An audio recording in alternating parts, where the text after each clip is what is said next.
Hola, hola mis apreciados infantes, ¿cómo se encuentran? De verdad espero que muy bien, muy bien. Como siempre los saluda cordialmente su fiel servidor y amigo Cabo Joy. Primero que nada mis mejores deseos, en estos últimos días, de un año que relativamente ha sido mejor que el anterior, desde diferentes perspectivas, al menos para mí estos días son muy importantes, significan mucho más allá de marketing y consumismo, es más que eso, y espero que independiente de lo que ustedes crean se la estén pasando genial, recuerden la vida en este hermoso planeta solo la podremos disfrutar una sola vez, así que darle al conteo de uno de los países más esperados y que en su momento me lo pidieron mucho, disculpen infantes de verdad me he tardado una eternidad para hablar en esta serie del país más grande del planeta, así es hoy hablaremos de Rusia, definitivamente la información es tan extensa que en un top 10 no la podremos abarcar toda, por lo que espero que la que he elegido, sea de su mayor interés, y nada entremos de lleno con el vídeo y el tema de hoy es Top 10 cosas que quizás no sabías del ejército ruso. Comencemos.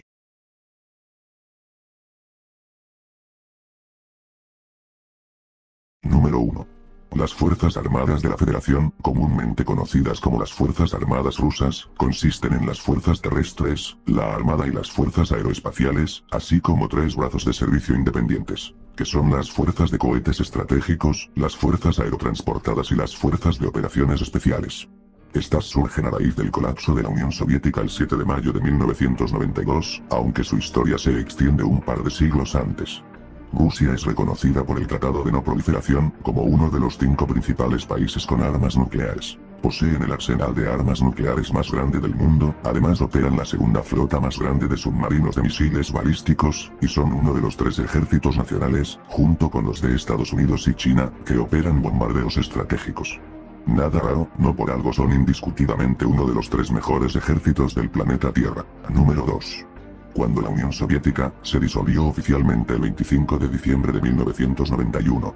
Al año siguiente fracasaron varios intentos de mantener su unidad y transformarla en las Fuerzas Armadas Unidas de la Comunidad de Estados Independientes. Con el tiempo, algunas unidades estacionadas en las repúblicas recién independizadas juraron lealtad a sus nuevos gobiernos nacionales, mientras que una serie de tratados entre los estados recién independizados dividieron los activos militares. Después de firmar los acuerdos de Belaveza, en una cumbre posterior en Kazajstán, el 21 de diciembre de 1991, los países de la CEI recién formada firmaron un protocolo sobre el nombramiento temporal del mariscal de aviación Yevgeny Shaposhnikov como ministro de Defensa y comandante en jefe de las Fuerzas Armadas en su territorio, incluidas las fuerzas nucleares estratégicas. El 14 de febrero de 1992, Shaposhnikov se convirtió formalmente en comandante supremo de las Fuerzas Armadas de la CEI. Pero sería el 16 de marzo de 1992, por un decreto de Boris Yeltsin, que se crearían las Fuerzas Armadas de la Federación de Rusia, por el control operativo del alto mando aliado, y el Ministerio de Defensa, que estaba encabezado por el presidente. Finalmente, el 7 de mayo de 1992, Yeltsin firmó un decreto por el que se establecían las Fuerzas Armadas, y Yeltsin asumió las funciones de comandante supremo. Número 3. El 31 de mayo de 2006, el presidente Vladimir Putin firmó el decreto número 549 sobre el establecimiento de vacaciones profesionales y días memorables en las Fuerzas Armadas de la Federación Rusa, según el cual se ordenó celebrar el Día de las Fuerzas Terrestres. La fecha elegida para la festividad conmemora el edicto emitido por el zar Iván el Terrible, el 1 de octubre de 1550, sobre la ubicación en Moscú y los distritos circundantes de 1000 soldados, que formaban una brigada local de Streltsy, que se convirtió esencialmente en un documento clave en el futuro de formación y desarrollo del ejército imperial ruso. El Día de las Fuerzas Terrestres se celebró por primera vez en la Plaza Preobrazhenskaya de Moscú, en la Iglesia de la Transfiguración del Señor, donde se llevó a cabo el servicio del obispo. Antes del inicio, se leyó una orden del ministro de Defensa Sergei Shoigu, y el decreto del patriarca Kirill de Moscú, según el cual la Catedral de la Transfiguración del Señor, se convirtió oficialmente en el templo principal de las fuerzas terrestres de la Federación Rusa. Número 4. Las fuerzas aeroespaciales, comprenden la rama aérea y espacial de la Federación Rusa. De hecho, esta es la rama más joven activa en las FARC, ya que se establecieron como una nueva rama del ejército el 1 de agosto de 2015, con la fusión de la Fuerza Aérea Rusa y las Fuerzas de Defensa Aeroespacial Rusas, según lo recomendado por el Ministerio de Defensa. Esta tiene su sede en Moscú. El ministro de Defensa de Rusia, Sergei Shoigu, explicó que la fusión mejora la eficiencia y el apoyo logístico. Número 5.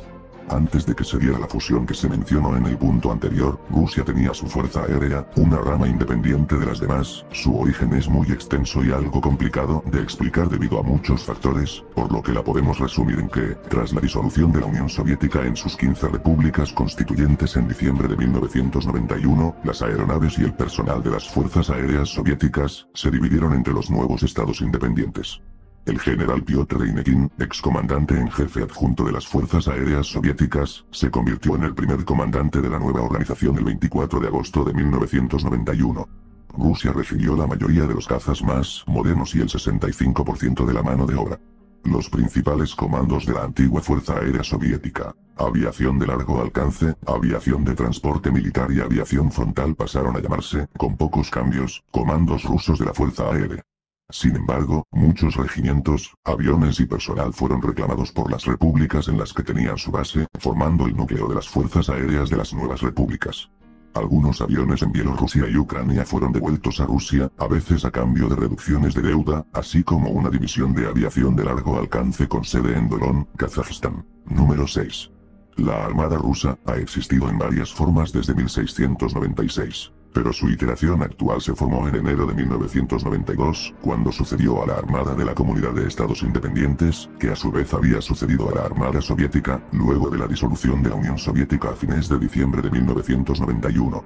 La primera iteración de la Armada rusa fue establecida por Pedro el Grande en octubre de 1696. Se le atribuye la declaración citada con frecuencia: un gobernante que tiene solo un ejército tiene una mano, pero el que tiene una armada tiene ambas. Los símbolos de la Armada rusa, el alférez de San Andrés, visto a la derecha, y la mayoría de sus tradiciones fueron establecidos personalmente por Pedro.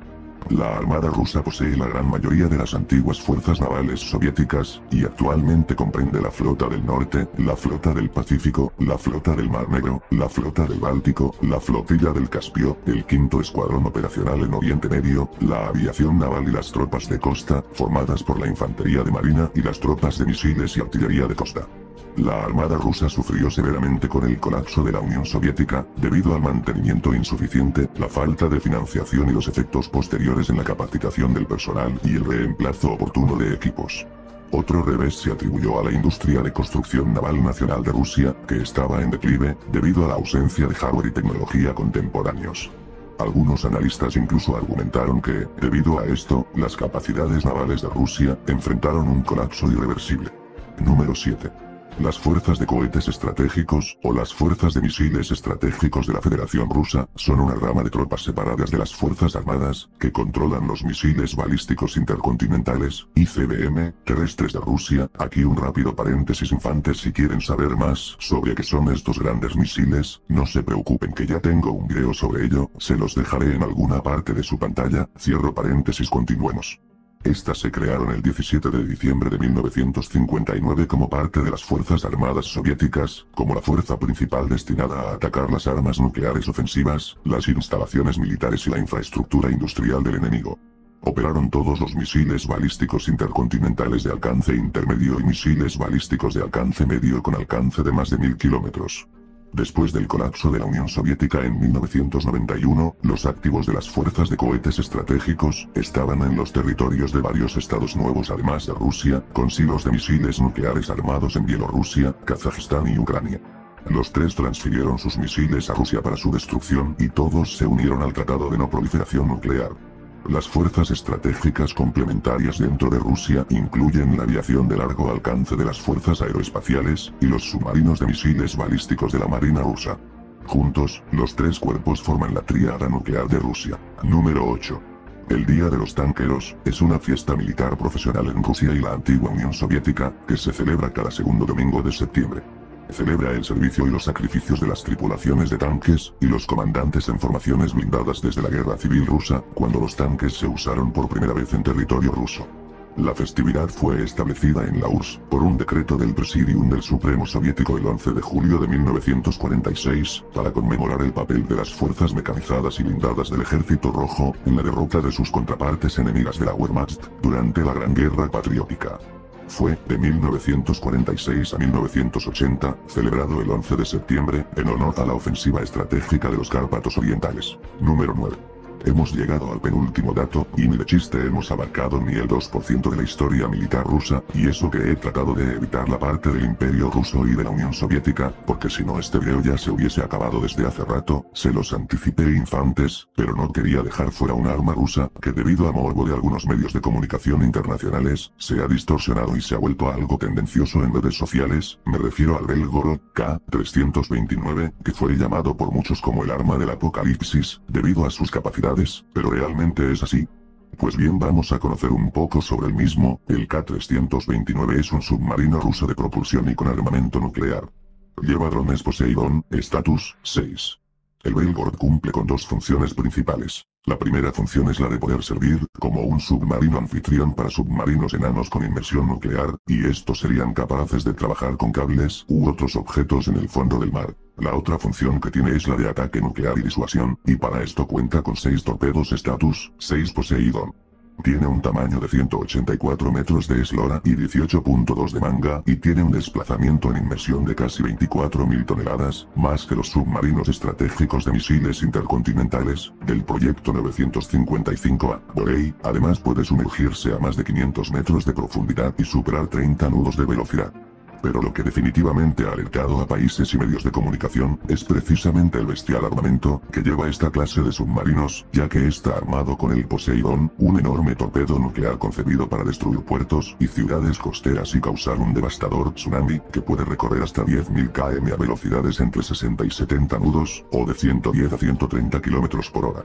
Poseidon tiene un largo de 20 metros, y en su interior puede llevar una ojiva nuclear de hasta 100 megatones, o 100.000 kilotones.